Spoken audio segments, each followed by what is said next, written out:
రంగాపురం గ్రామంలో పుల్లయ్య అనే రైతు ఒకరోజు పక్క ఊరికి నడుచుకుంటూ బయలుదేరాడు.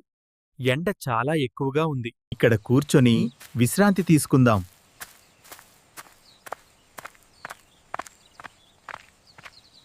మర్రి చెట్టు వైపుకు నడుస్తూ ఉండగా పదం పక్కనే గుమ్మడికాయ తీగపై పెద్ద పెద్ద గుమ్మడికాయలు కనిపించాయి.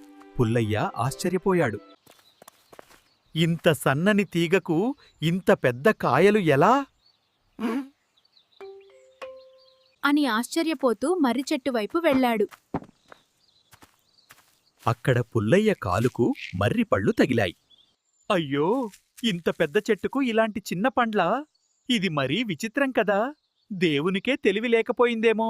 పుల్లయ్య మర్రి చెట్టు నీడలో కూర్చొని కొంచెం విశ్రాంతి తీసుకున్నాడు. అక్కడ చిన్న చిన్న మర్రి పండ్లు అతని చేతిపైన, భుజంపైన, కాళ్లపైన.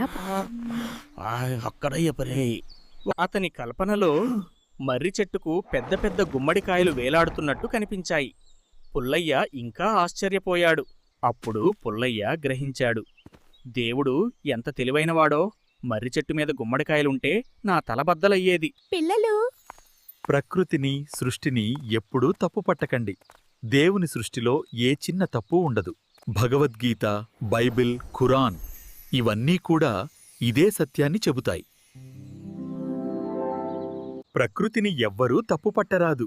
భగవద్గీత చెబుతుంది, దేవుని ఆజ్ఞతోనే ప్రతి వస్తువు సృష్టించబడినది. బైబిల్ చెబుతుంది, ఆయన సృష్టించిన ప్రతి విషయం మంచిదే. ఖురాన్ చెబుతుంది, దేవుని సృష్టిలో ఎలాంటి లోపం లేదు. ప్రతి సృష్టి వెనుక దైవజ్ఞానం దాగి ఉంది. పిల్లలు, ఈ 3 దైవగ్రంథాలు చెబుతున్న ఒక్కటే సత్యంబా. ప్రకృతిని తప్పుపట్టకండి. దేవుని సృష్టిలో ఎలాంటి లోపం ఉండదు.